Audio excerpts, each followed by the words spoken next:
Hello, hi, welcome once again to M5's new English language learning program, Let's Speak English. I'm Gav Duncan and I'm here on your TV screen to help you learn English. Now, are you sitting comfortably? Yes? Good. And are you ready for today's lesson? Yes? Good. Okay, well, let's learn English together. Hello, hello and hello once again. Welcome one, welcome all to today's lesson. Gods of English, are you ready? Yes? Good. Fantastic. Brill. Fab. Groovy. Right on. Well, what are we waiting for? Let's get stuck in to today's lesson. Now, first things first, what do you remember about our last lesson? Our last lesson together was lesson 48.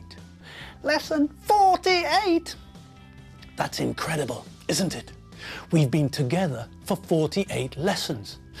And what does that mean? Well, for one thing, it means that this lesson is the 49th lesson. This is lesson 49, part of week 10's revision program. Okay, onwards and upwards, you gods of English. Let's start the 49th lesson. Lesson 49. Today, we're the 49ers, but we're not in San Francisco.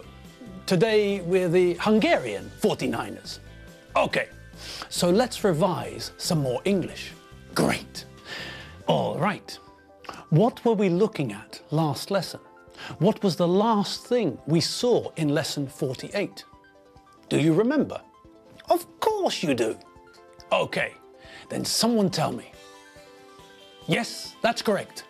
Young lady in Bekerschobber sitting at the table with a cup of... what is that? Coffee? Coffee. Good.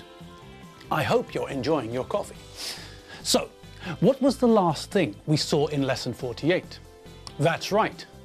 We were talking about countable and uncountable nouns.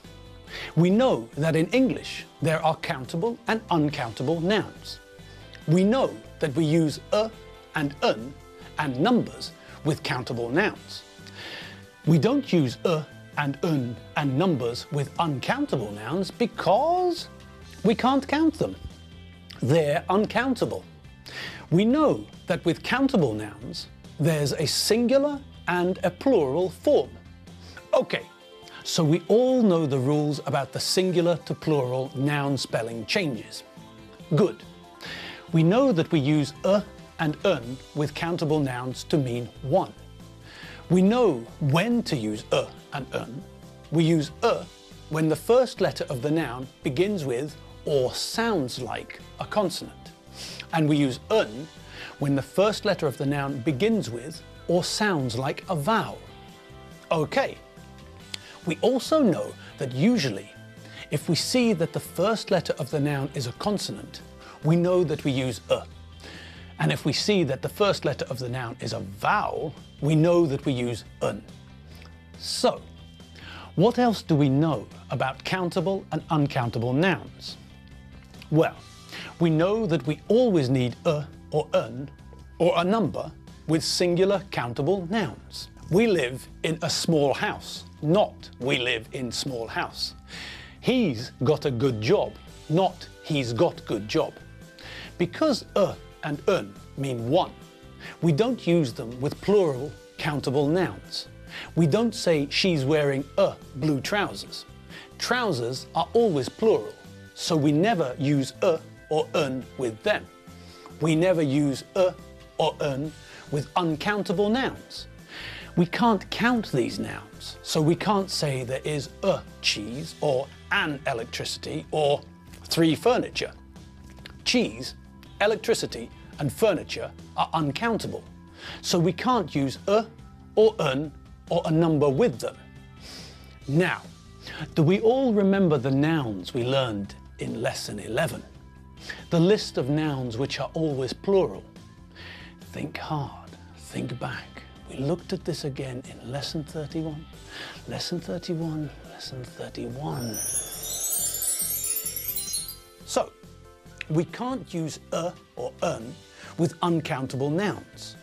We never say a money or a music or a water. Do you remember the nouns which are always plural? Do you remember the list from lesson 11? We learned that scissors, jeans, trousers and glasses are always plural. If we want to make these nouns countable, we use a pair of scissors, or a pair of jeans, or 2 pairs of trousers, or 24 pairs of glasses. We can also make uncountable nouns countable if we use a piece of, or a bottle of, or a cup of. A piece of is countable. A bottle of is countable. A cup of is countable. So now we can use these to make uncountable nouns countable. Cheese is uncountable, but I can ask for a piece of cheese or a slice of cheese. Water is uncountable, but I can ask for a bottle of water or 2 glasses of water. Coffee is uncountable, but I can ask for 24 cups of coffee. Here are some other things we can say to make uncountable nouns countable.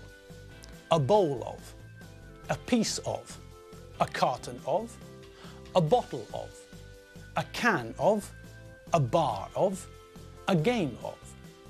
So, rice is uncountable, but we can count a bowl of rice. Cheese is uncountable, but we can count a piece of cheese. Milk is uncountable, but we can count a carton of milk. Beer is uncountable, but we can count a bottle of beer. Soft drinks are uncountable, but we can count a can of Fanta, or Coke, or Pepsi. Soap is uncountable, but we can count bars of soap. Tennis is uncountable, but we can count a game of tennis. Right. Look at the following pictures and decide if the noun is countable or uncountable. If it's countable, we also have to decide if we need a or an. Cheese, sand, a car, a toothbrush, a computer, a telephone, water, blood, chocolate, coffee, a cup of coffee, spaghetti, a bowl of spaghetti. Right, let's practice making uncountable nouns countable. Use the words in the box to make the uncountable nouns countable. We use a, of. Here's a couple of examples. A carton of orange juice, a glass of milk, a bar of chocolate, a cup of tea, a loaf of bread, a bowl of soup, a sheet of paper, a slice of salami, a jar of honey, a can of tuna. Good. Now, there's a new word there, isn't there? That's right, loaf. A loaf of bread. Well, what's a loaf of bread? A loaf of bread is bread we buy in one piece. When we take the loaf of bread home, we slice it and eat it. But when we buy it, it is one loaf of bread. What else was in the list? Well, a cup of tea is easy. A bar of chocolate is also easy. A bar is the idea of a brick shape. So we could have a bar of soap, or a bar of chocolate, or a bar of gold. We know what a bowl is, so we know what a bowl of soup is, don't we? A sheet of paper is easy. We put sheets of paper into the printer. When we print something, we print onto sheets of paper. a slice of something. It could be salami, it could be bread. To slice is to cut something thinly. We can slice cheese, salami, bread, lots of things. If we have one cake and 6 people, I cut the cake into 6 slices. And what's a jar? Well, a jar is a glass container. Normally we store things like honey or jam in glass jars. And a can? Well, a can is a metal container. What comes in cans? Well, soft drinks normally come in cans, but we could have beans in a can or fish. There are lots of things we get in cans. When we have a can, there's something else we need too. That's right. If we want to open the can, what do we need? Correct. We need a can opener. And we're back. Good. Did you have a nice trip back? Great. Magic. Now, what else did we learn in weeks 6 to 9? Well, in lesson 32, the 32nd lesson, we learned some more ordinal numbers. We learned that the ordinal numbers from 20 to 100 are very simple. Just like the cardinal numbers from 20 to 100 are very simple. Do you remember how we made ordinal numbers from 20 to 100? It was lesson 32. Lesson 32. Lesson 32. Okay, now we know how to count from 1 to 100. We know that when we get to 20, it becomes easier. There's a pattern that we can see, a logic we can use. Do you remember the pattern? That's right. We take 20, add a hyphen, and then add a number between 1 and 9. 21 is 21. 25 is 25. 29 is 29. Okay now, what about ordinal numbers beyond 20? Well, that's simple. We know the ordinal numbers from 1 to 9, don't we? Yes, of course we do. First, second, third, fourth, fifth, sixth, seventh, eighth, ninth. Okay, so thinking logically, what do you think we do after 20th?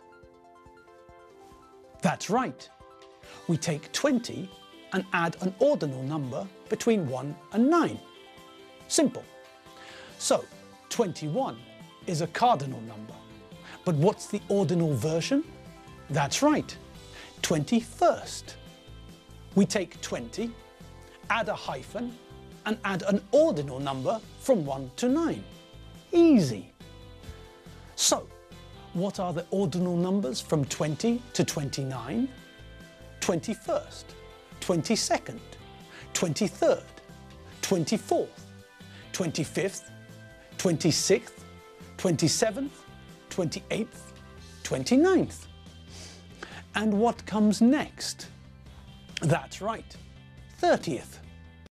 30th with 30th, 40th, 50th, 60th, 70th, 80th and 90th.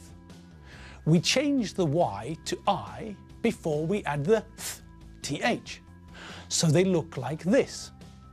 30th, 40th, 50th, 60th, 70th, 80th, 90th. All right, fab, terrific, triffid, yucca, palm tree. So, now we know all the numbers from 0 to 100. And we're back. Oh, and just in time. We're out of time for today's lesson. Blimey, time flies when you're having fun, it's true. Well, I had fun today, and I hope that you, gods of English, out there in Hungarian TV land, also had fun. You've been watching me, Gav Duncan, on M5's English language learning program, Let's Speak English. As I said, I'm Gav Duncan. I'm not Bungle from Rainbow, and I'm not Danger Mouse or Penfield. I'm Gav Duncan, and I'll see you next lesson for some more English fun. See you later. Bye.